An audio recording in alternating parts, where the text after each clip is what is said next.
हिमाचल कांग्रेस के बागी विधायक पहुंचे ऋषिकेश में ताज होटल में ठहरे बागी विधायक।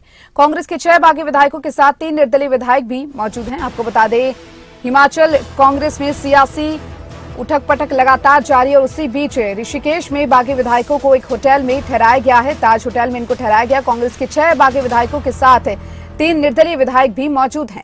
हिमाचल कांग्रेस में लगातार सियासत जारी है और उसी बीच बागी विधायकों को ऋषिकेश के ताज होटल में ठहराया गया, जिसमें से आपको बता दें 6 बागी विधायकों के साथ 3 निर्दलीय विधायक भी मौजूद हैं। और हमारे साथ राव शफात अली जुड़े हुए हैं। राव शफात, हिमाचल कांग्रेस में लगातार सियासी उठापटक जारी और इसी बीच उत्तराखंड के ऋषिकेश 6 बागी विधायकों को लाया गया है। कहा जा रहा है कि ऋषिकेश के एक होटल में उन्हें ठहराया गया है, क्या कुछ कहेंगे?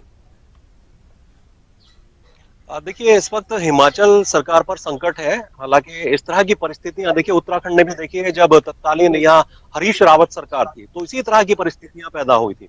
लेकिन अब कहा जा रहा है कि जो बागी विधायक हैं उनके साथ 3 निर्दलीय विधायक हैं। ऋषिकेश जो जगह पड़ती है ताज होटल, तो यहाँ पर रुके हुए हैं, सूत्रों के हवाले से खबर है। हालांकि आसपास क्योंकि मीडिया का अलाउड नहीं है जाना, लेकिन हो सकता है कि उसी के आसपास कोई और होटल हो, वहां रुके हुए हो। लेकिन 9 विधायक है, 6 बागी विधायक है, 3 निर्दलीय विधायक है।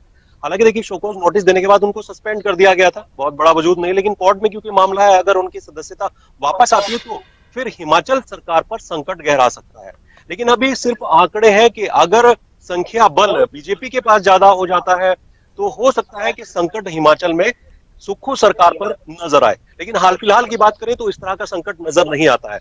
पर हो सकता है कुछ और प्लानिंग हो, कुछ और रणनीति हो, उसी के तहत इन विधायकों को यहाँ लाया गया हो। लेकिन आने वाला वक्त जो है हिमाचल सरकार के लिए संकट वाला नजर जरूर आ रहा है।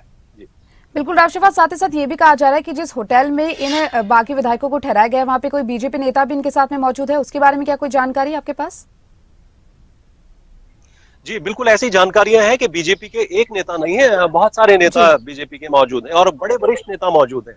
3 निर्दलीय विधायक हैं, 6 कांग्रेस के विधायक हैं। और यही वजह है, जब बीजेपी के नेता का नाम आता है तो सब यही मानते हैं कि हो सकता है कि बीजेपी प्रयास कर रही हो, क्योंकि विधायकों की देखिए इच्छा होती है वो कहीं भी जा सकते हैं। लेकिन संविधान के अनुसार, हर एक लॉ के अनुसार, क्योंकि सस्पेंड विधायक है, बहुत बड़ा फर्क तो नहीं पड़ता है।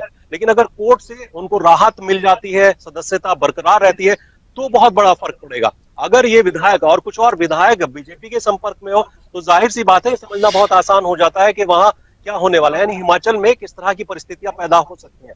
हालांकि कांग्रेस की ओर से दावा किया जा रहा है कि सुक्खू सरकार पर कोई संकट नहीं है, किसी तरह की कोई परेशानी नहीं है। संख्या बल के आधार पर भी सुक्खू सरकार पूरी तरह से वजूद में है। लेकिन अगर कुछ और विधायक बीजेपी के संपर्क में आ जाते हैं तो बहुत एक संकट के दौर से सुक्खू सरकार को गुजरना पड़ सकता है। जी, चलिए, बहुत बहुत शुक्रिया राव शफात आपका तमाम जानकारी को विस्तार से साझा करने के लिए।